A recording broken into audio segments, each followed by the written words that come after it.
Olá a todos, meu nome é Luciano Carlos Galvão, sou advogado criminalista e hoje estarei inaugurando para vocês um quadro aqui do canal chamado Por Trás das Cortinas na Advocacia Criminal. Esse quadro ele tem o intuito de mostrar, do meu ponto de vista, o que ocorre nos bastidores da advocacia criminal, que muitas vezes estão relacionados aos familiares, ao preso, ao que ocorre num fórum, né, numa delegacia. Coisas que muitas vezes as pessoas não sabem, já que elas veem somente que a pessoa ela cometeu um crime, supostamente cometeu um crime ou tentou cometer um crime. E isso é exposto pela mídia ou por outros meios de divulgação, até as redes sociais, sem mostrar o que está por trás disso. E muitas vezes o sofrimento da família, né? E o sofrimento da família, quando eu falo isso, não só do réu, também da vítima, porque eu também já atuei como assistente de acusação. E nesse primeiro quadro eu vou falar de um cliente em específico. Quem me acompanha vai se recordar de qual caso foi, porque recentemente, inclusive, eu defendi num tribunal do júri. Quem não sabe o que é tribunal do júri, é quando ocorre ou tentam, né, ser praticados crimes contra a vida. Homicídio, seja ele qualificado, feminicídio, né, ou tentado, o homicídio qualificado, no caso, né, que tem motivo torpe, fútil, mediante emboscada, recurso que dificultou a defesa da vítima, enfim. Indução, instigação e auxílio ao suicídio também entra, ou seja, toda forma de crime contra a vida, na sua modalidade consumada, ou seja, se concretizou o ato, e aqueles tentados são decididos pelo tribunal do júri, em duas fases. A primeira fase a gente chama de sumário da culpa, que é onde vai ter uma sentença dizendo se aquela pessoa vai ou não para júri, que é a pronúncia ou impronúncia. E nessa situação, quando o réu vai a júri, quem vai julgá-lo é a sociedade, onde são nomeadas sete jurados, para que decidam o destino daquele indivíduo, se ele cometeu ou não o crime, se ele tentou ou não praticar o crime contra a vida. E essas pessoas, obviamente, são pessoas da sociedade leigas, que podem ser, por exemplo, professores, engenheiros, uma empregada doméstica, um aposentado. Tem alguns requisitos no Código Penal, né? Mas, regra geral, é qualquer pessoa maior de idade que pode ser jurado, pode ser convocado para ser jurado e decidir o destino de alguém. Então, essas informações que eu estou trazendo agora, não só do júri, é mais para que vocês saibam como será conduzido os próximos episódios, porque aí eu já vou direto ao ponto, tá? E falando em direto ao ponto, vamos direto ao ponto desse caso, onde em 2023, início de 2023, familiares de uma pessoa presa me procuraram, primeiramente num contato telefônico, desesperadas porque o pai havia sido preso. Eram um casal de irmãos, né? Um irmão e uma irmã. E o desespero foi nítido na ligação por telefone. Porque, primeiramente, se trata do pai, né? E não é muito comum filhos, principalmente mais velhos, já que eles tinham aproximadamente ali a minha idade, hoje eu estou com 37 anos, ter um pai que foi preso. Não é muito comum isso acontecer. Evidentemente que pela urgência eu convoquei eles para irem ao escritório para conversarmos, para saber por que foi preso, quais as circunstâncias, enfim. Rapidamente eles foram, né, eles são da capital da minha cidade, são de um local até diria distante. Prontamente eles foram e foi muito triste ver o desespero estampado nos olhos desses filhos, que estavam aos prantos, pedindo para que eu os ajudasse. E quando eu descobri, era um senhor de 69 anos que havia, de acordo com a denúncia, tentado contra a vida, né, que aqui eu tenho que tomar cuidado com algumas palavras no YouTube, tentado contra a vida da sua atual companheira. A princípio, as pessoas, óbvio, né, elas vão julgar só por esse trecho que eu falei. Elas não têm acesso ao processo, tudo bem, é assim que as coisas funcionam. E o desespero foi grande pelo fato dele ser uma pessoa de idade que preventivamente estava presa. E lógico, ali depois disso tudo a gente analisaria o processo para saber se realmente aquilo aconteceu ou não, qual tese nós vamos utilizar. Bom, formalizamos o que tínhamos que formalizar e eu prometi o empenho máximo em relação a essa situação pelo desespero que aquelas duas pessoas apresentaram na minha frente, na mesa do meu escritório. Eu até brinco falando que o meu escritório é o balcão da desgraça, porque só sentam pessoas lá na minha frente para falar desgraças. A advocacia criminal é desgraça o tempo todo. Então não seria diferente nesse caso. Só que em alguns casos é mais, em outros é até regular, razoável, tá bom? Comecei a atuação nesse caso. Óbvio, tem toda aquela questão, vamos ver se foi convertido flagrante na audiência de custódia, e foi, né? Me surpreende pelo fato que na própria audiência de custódia não tinha nenhum laudo a respeito das lesões da vítima. Não tinha nada que demonstrasse que o crime havia ocorrido. Não tinha nada, só tinha um relato da vítima. E não é comum quando se fala numa tentativa de homicídio, não é algo comum que isso aconteça. Na audiência de custódia foi convertido o flagrante em preventivo, ou seja, preventivamente esse senhor continuaria preso, ele seria enviado ao CDP, antes ele estava na cadeia pública, né? Em algumas comarcas tem cadeia pública para que seja feita a audiência de custódia, e ele foi para o CDP da minha cidade. E aí a situação fica pior ainda, porque CDP acaba sendo muito mais rigoroso do que uma cadeia pública, tem muito menos, aliás, vou até melhorar aqui, tem muito mais restrições do que a cadeia pública, que em ambos os casos nenhum lugar é confortável, que isso fique claro. E de certo modo não vai ser mesmo, porque a finalidade não é bem essa que se discute, né? Pois bem, nisso eu já fui às pressas para o CDP de Mogi para fazer o atendimento dele. Cheguei lá, vi que realmente era um senhor de idade, magro, né? Você via que a expressão dele já era de tristeza, né? Meio sem entender, não fazia nem ideia do que ia acontecer com ele, e eu expliquei exatamente o que poderia acontecer, porque naquela hora eu já tinha o processo em mãos. E categoricamente ele falou: doutor, eu não fiz isso, ela mentiu, eu não fiz isso, a gente teve uma briga assim, mas foi ela que pegou o instrumento que, né, ela diz que eu usei contra ela. E desde então ele sempre manteve essa versão, de forma categórica e com todos os detalhes. A partir disso, com a procuração dele, começou a empreitada de habeas corpus, um atrás do outro, um atrás do outro, um atrás do outro. E não soltavam alguém que foi denunciado, né, que estava sendo supostamente ali, que estava sendo acusado de supostamente ter tentado praticar um crime. E não bastasse essa situação, né, ainda que não tinha laudo nem nada nos autos, não bastasse essa situação, ele começou a adoecer no presídio. Ele começou a ter problema de próstata, começou a usar sonda, né? Ele tinha uma bolsa aqui com a urina, um negócio terrível.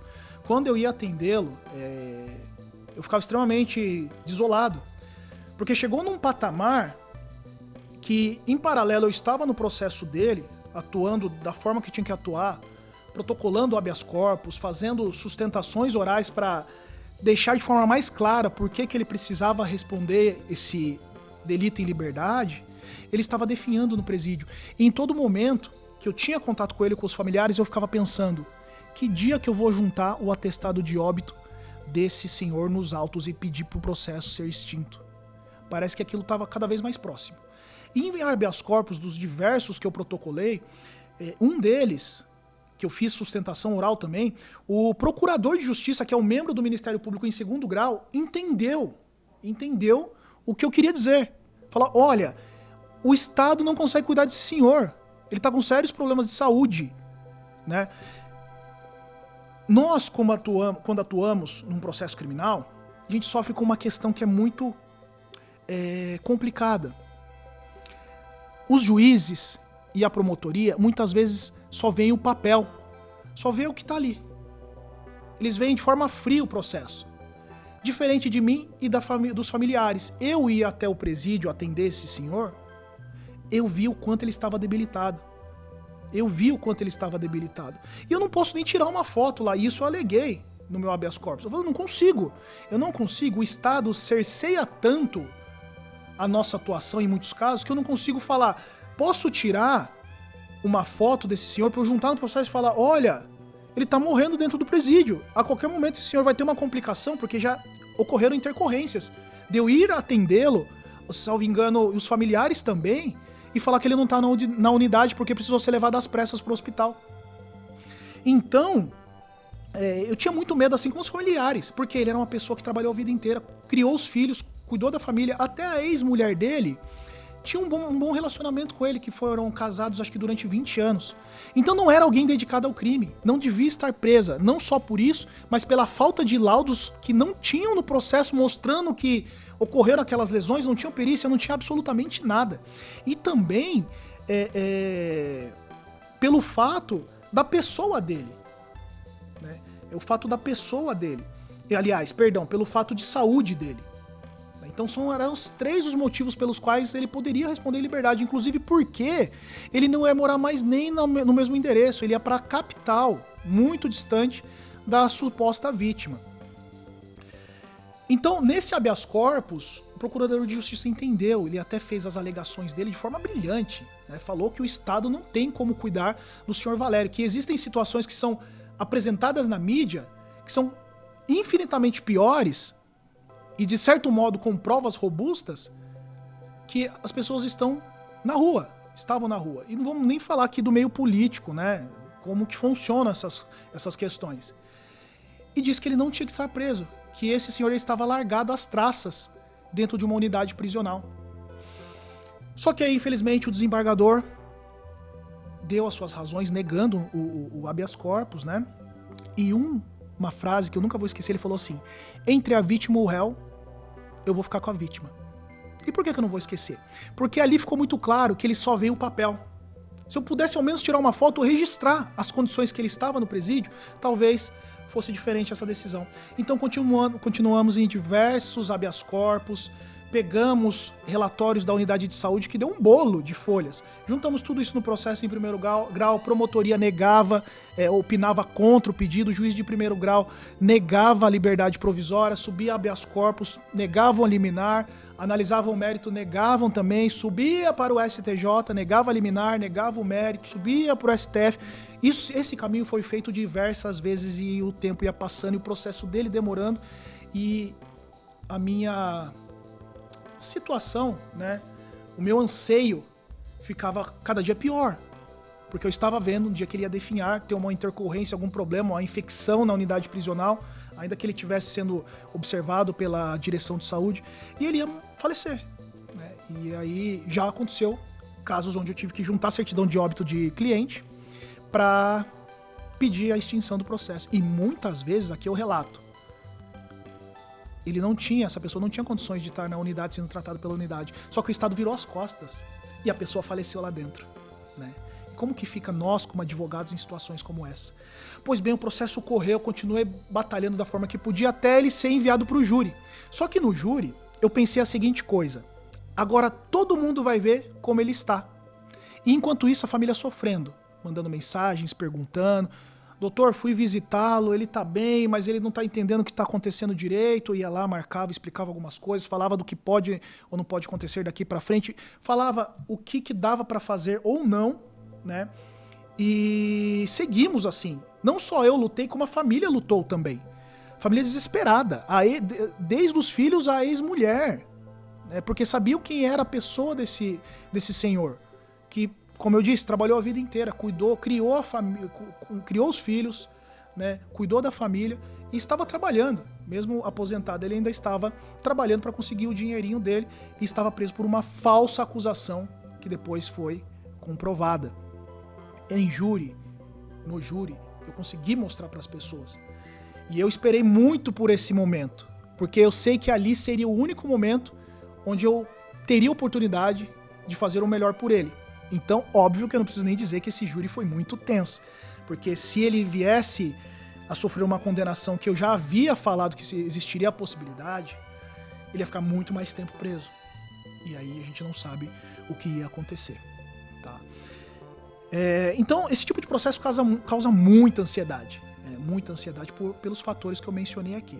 Como já deu aqui 15 minutos de vídeo, vou para os comentários finais, que ocorreu o seguinte: Na audiência do júri, felizmente, eu e a minha equipe conseguimos comprovar que no máximo ocorreu uma lesão corporal, que nunca houve uma tentativa de homicídio contra a vítima. No máximo, isso porque houve uma briga entre eles, mas não ficou provado quem fez o quê, né?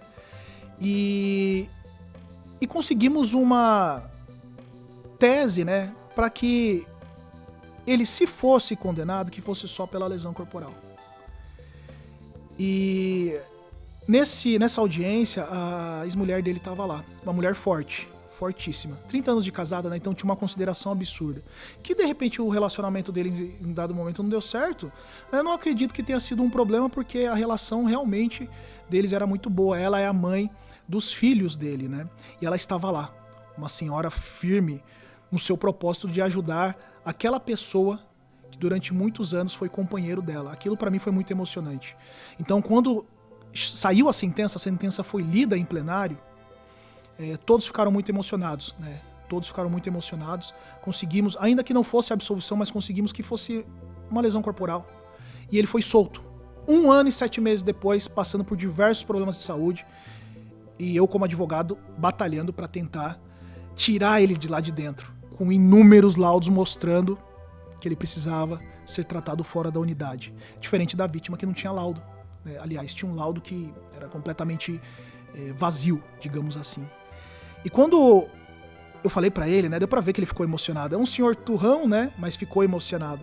E quando a ex-companheira dele, mãe dos filhos, veio à minha direção, né, até a minha direção, e me abraçou chorando, ali eu falei: se eu parar de advogar hoje,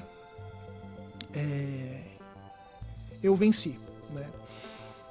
E eu gostaria até que eu não advogasse mais depois desse episódio, porque a gente sabe que na advocacia é muito mais pedrada, muito mais paulada, muito mais derrota do que vitórias.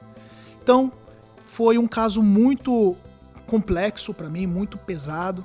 A família sofreu demais, mas no final deu certo, 90% do 100% que eu queria, mas deu certo. E a vítima, para se ter uma ideia, ela nem compareceu no júri, né? Sabe-se lá os motivos. E eu já fiz júris que a vítima, né, ela não veio a óbito e compareceu para destruir o réu, né? O que é comum e é direito dela, óbvio. Nesse caso, ela não compareceu. Pois bem, esse é o primeiro relato que eu trago para vocês, de uma série de episódios que eu vou colocar aqui no canal.